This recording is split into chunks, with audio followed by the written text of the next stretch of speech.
Welcome to another tutor short provided by the Educational Support Services Department of Lehigh Carbon Community College in Snexville, Pennsylvania, which is just outside of Allentown. These videos review key learnings for the science courses provided here at L-Tri-C.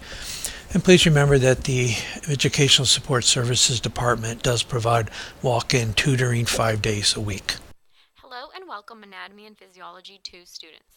This tutor short is on the respiratory system, given by your tutor, Laura Heck.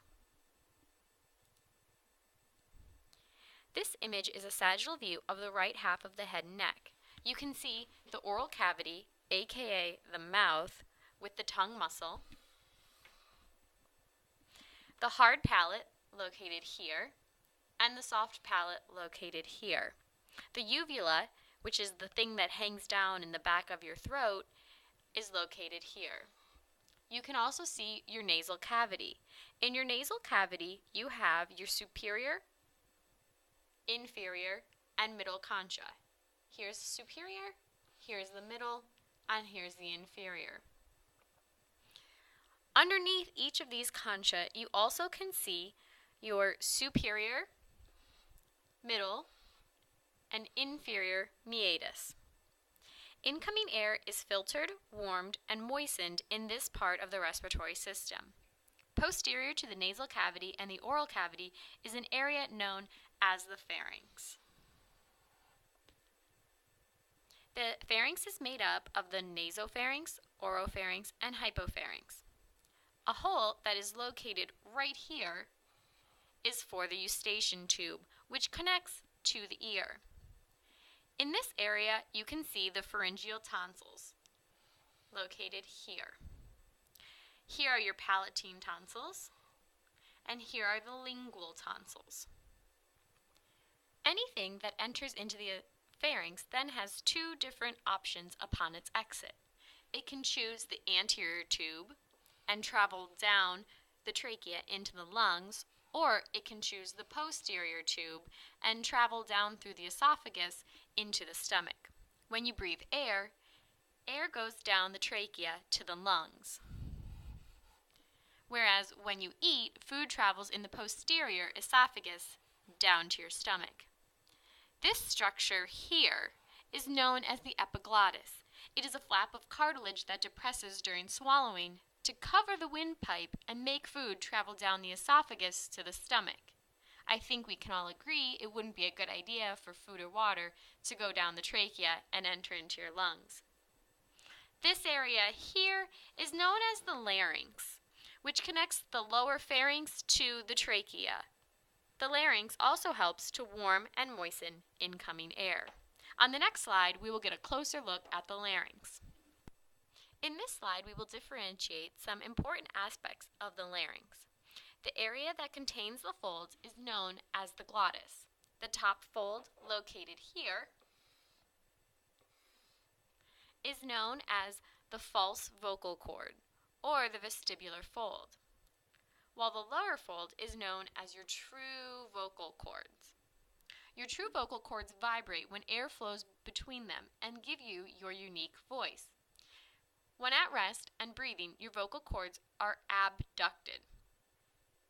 They look sort of something like this.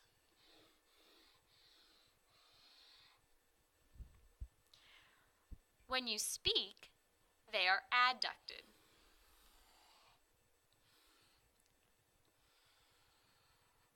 They come together like this and vibrate, creating a unique sound.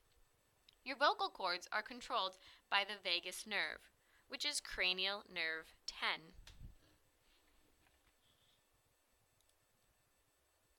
In this view, we will look at the key cartilaginous structures. The image on the left is the anterior view, and the image on the right is the posterior view. Here you have the hyoid bone,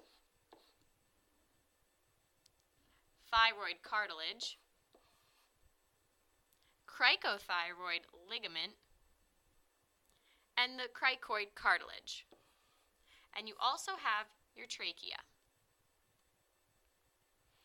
This is your epiglottis here. And these are your arytenoid cartilages. where your vocal cords attach, and also your corniculate cartilage, right here on the tip.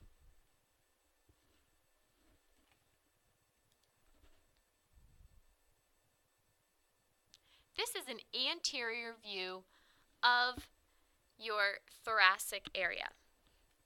Air travels through the trachea, which is the vertical tube here. It is about 2.5 centimeters in diameter and about 10 centimeters in length, and it is made up of hyaline cartilage. The trachea then divides into the right and the left bronchi at an area known as the carina. Each bronchi then further differentiates into secondary bronchi and then tertiary bronchi. Bronchi is simply the plural term for the word bronchus. The bronchi further divide into bronchioles, which then terminate into circular sacs called alveoli. Alveoli are not pictured here, but they are where the gas exchange occurs through diffusion with the surrounding blood vessels. If these are your alveolar sacs, and the blood vessels are winding around them,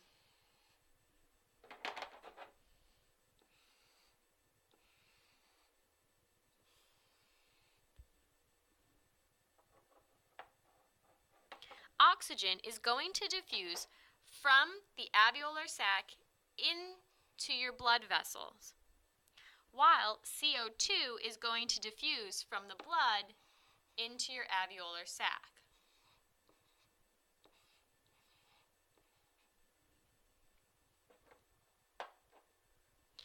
This CO2 is then expelled or exhaled from the lung. We breathe in oxygen and exhale carbon dioxide. The area here, where the main bronchi and pulmonary arteries and veins enter into the lung, is collectively known as the hilum. You have this on the left side, and there's also one present here on the right. Now let's take a look at if we put the heart back into the chest.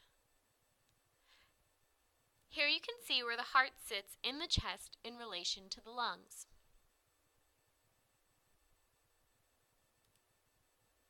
Now we went ahead and put the front portion of the lungs back on. And here you can see what the chest looks like under your rib cage. At the top, we call this area up here the apex of the lungs. And here are the bases of the lungs. This is where the diaphragm sits. And here is the cardiac notch. The right lung is made up of 3 lobes, while the left lung is made up of only 2. The lung lobes are separated by fissures. The right lung lobes are the superior lobe, the middle lobe, and the inferior lobe. The fissures separating these lobes are the horizontal fissure and the oblique fissure. The left lung has a superior and an inferior lobe. These lobes are separated by the oblique fissure. Now let's take a closer look at how the diaphragm works. This image is representing your set of lungs. In the relaxed state, this is where your diaphragm would sit. When you inhale, the diaphragm contracts downward, flattening out and increasing the space in your lungs, which causes you to draw more air in. Now your lungs have this amount of area to fill. When the diaphragm relaxes back up,